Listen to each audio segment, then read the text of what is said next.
Doctor BR Ambedkar Konaseema జిల్లా P Gannavaram నియోజకవర్గంలో కలియుగ దైవం తిరుమల తిరుపతి వెంకటేశ్వర స్వామి అపవిత్రం చేశారంటూ దోషులను కఠినంగా శిక్షించాలని విశ్వ హిందూ పరిషత్ మరియు బజరంగ్ దళ్ ఆధ్వర్యంలో పి గన్నవరం 3 రోడ్ జంక్షన్ లో నిరసన కార్యక్రమాన్ని చేపట్టారు. సందర్భంగా విశ్వ హిందూ పరిషత్ సభ్యులు మాట్లాడుతూ పవిత్రంగా భావించే తిరుమల శ్రీవారి ప్రసాదం లడ్డును అపవిత్రం చేసిన గత ప్రభుత్వం టీటీడీ చైర్మన్ వైవి సుబ్బారెడ్డిని సీఎం జగన్మోహన్ రెడ్డిని కఠినంగా శిక్షించాలని డిమాండ్ చేశారు. గత ప్రభుత్వం వైసీపీలో పూర్తిగా హిందుత్వం మంట కలిసి హిందూ దేవతలపై దాడులు విపరీతంగా పెరిగాయని, హిందుత్వం కాపాడుకునే బాధ్యత ప్రతి హిందువుపై ఉందన్నారు. బజరంగ్ దళ్ ఆధ్వర్యంలో జరిగిన నిరసన ర్యాలీలో మద్దతుగా గన్నవరం శాసనసభ్యులు గిడ్డి సత్యనారాయణ, పి గన్నవరం నియోజకవర్గ టీటీడీ కన్వీనర్ ఉమ్మడి తూర్పుగోదావరి జిల్లా ZP chairman Namana Rambabu, P Gannavaram MPP Srimati Ganisetti Nagalakshmi మరియు కూటమి నాయకులు పాల్గొన్నారు.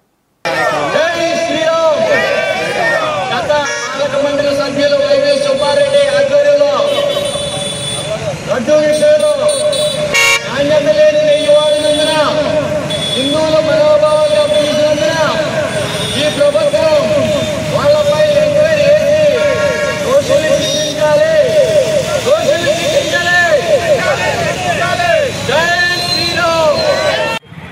బీజేపీ జిల్లా కన్వీనర్ కన్వీనర్ మాట్లాడుతున్నారండి.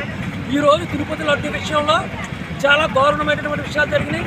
ఆ విషయాలు చెప్పడానికి మేము సిద్ధపడుతున్నాం. అలాగే తిరుపతి లడ్డూ విషయంలోనే కాకుండా శ్రీవారి ఇతర మతాల్లో ఉన్న ఐక్యత హిందూ మతంలో కనిపించట్లేదు. ఓన్లీ పూజల టైంలో పూజలు చేయడం తప్ప హిందువులకి ఏదన్నా ఇటువంటిది జరిగినప్పుడు రోడ్డెక్కి మాకు హిందువులకి ఇంత అన్యాయం జరుగుతుంది అని అడిగే నాదులు తక్కువగా ఉన్నారు.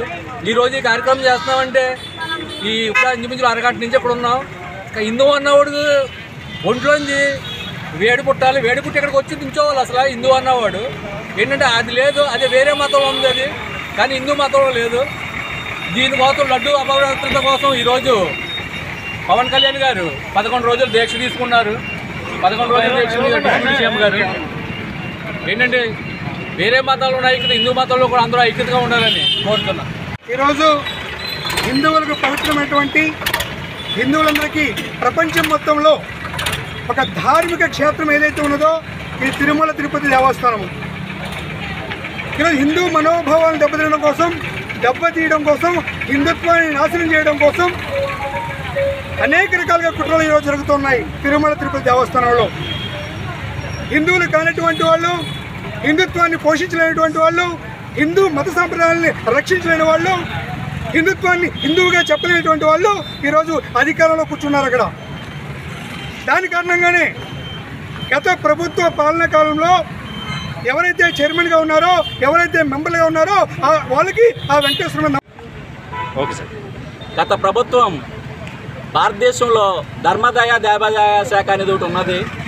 అది హిందువులు డబ్బులు ఎత్తేనే కానీ ఈ దేశం, ఈ రాష్ట్రం, ఈ జిల్లా, మండలం, గ్రామం అనేది అభివృద్ధి కాని విషయం. కానీ హిందువులు వచ్చే ఆదాయం అంతా కూడా రాష్ట్రాలు, దేశాలు పంచుతున్నారని అంటే అది కేవలం హిందుత్వమే, హిందూవాదమే, హిందూ వ్యక్తే.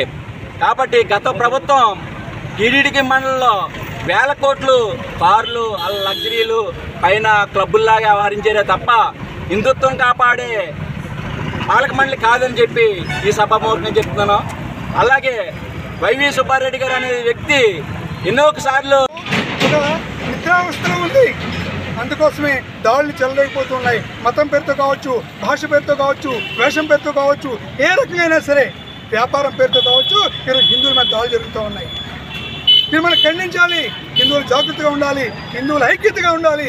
దానికోసమే విశ్వ హిందూ పరిషత్ కావచ్చు, బజరంగ్ దళ్ కావచ్చు, RSS కావచ్చు, ఏ రకం హిందూ సంస్థలు కూడా ఆ విధంగా పనిచేస్తున్నాయి.